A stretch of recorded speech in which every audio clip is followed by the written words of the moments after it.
Pourquoi sommes-nous ravis d'avoir ce label? D'abord parce qu'il nous donne un peu plus de visibilité, nous Technopole, parce que le Technopole, vous avez dit de l'Arbois, mais c'est le Technopole de l'environnement, ça on y tient. Il nous donne un peu plus de visibilité, il nous donne un peu plus d'attractivité, beaucoup plus d'attractivité. Il nous donne aussi de la mise en réseau. Hein.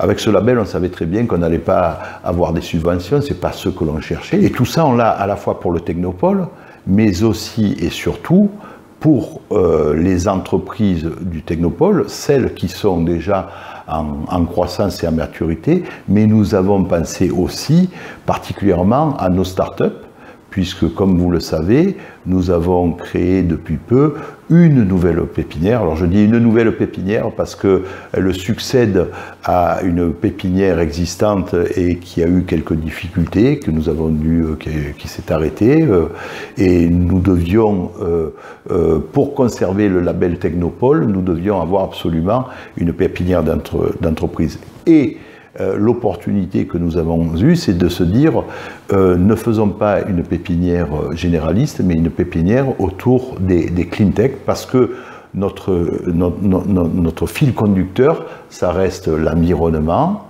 ça reste la protection de l'environnement, ça reste tout ce qui est éco-construction, économie d'énergie, énergie renouvelable. On est vraiment dans ce thème. Alors, la pépinière est censée être inaugurée d'ici à la fin de l'année, on va dire. Oui.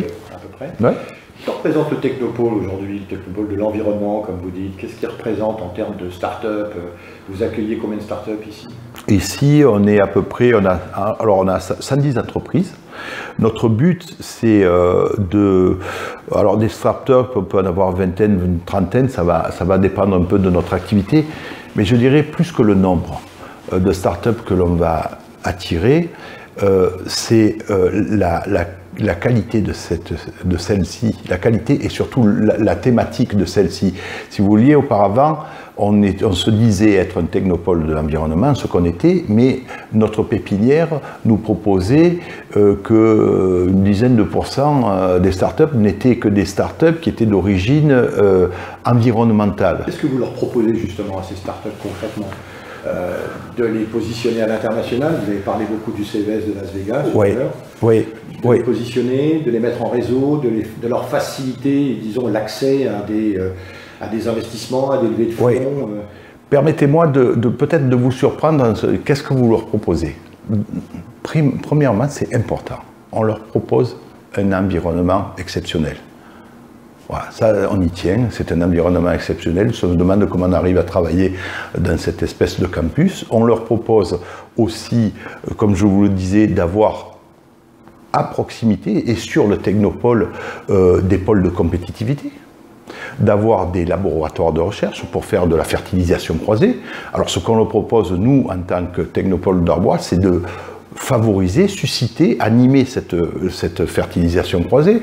On leur propose quand même, alors c'est pas nous qui leur proposons, mais je dirais que d'ici peu, on va avoir le démarrage de The Camp, avec lequel on ne pourra faire que des passerelles et de la synergie.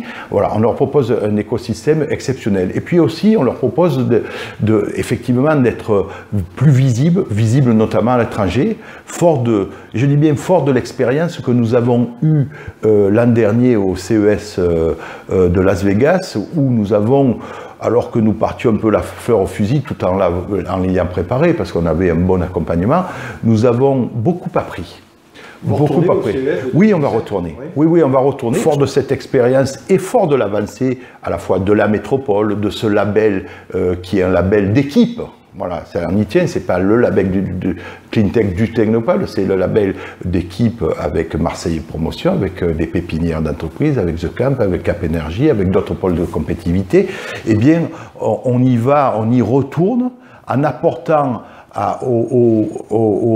je dirais aux pilotes, on ne sera plus pilote, ce sera la CCI qui le sera, mais on va apporter, nous, notre savoir-faire, enfin, ça manque pas de modestie de dire notre savoir-faire, je dirais plutôt notre expérience acquise l'an dernier au CES, parce qu'on a beaucoup appris l'an dernier. On a fait le buzz, On a fait parler de nous, on est arrivé à faire venir le ministre de l'économie sur notre stand, auprès des stands de nos pépinières. On a beaucoup appris, mais on n'était pas à l'optimum. On avait négligé une certaine dimension qui était cinématographique, je le dis bien cinématographique, démonstration. Voilà, on ne s'est pas assez fait remarquer. Une des retombées qu'on a eues, c'est une start-up qui, 4 mois après Las Vegas, s'est fait contacter par un des plus gros gestionnaires de maisons de retraite aux États-Unis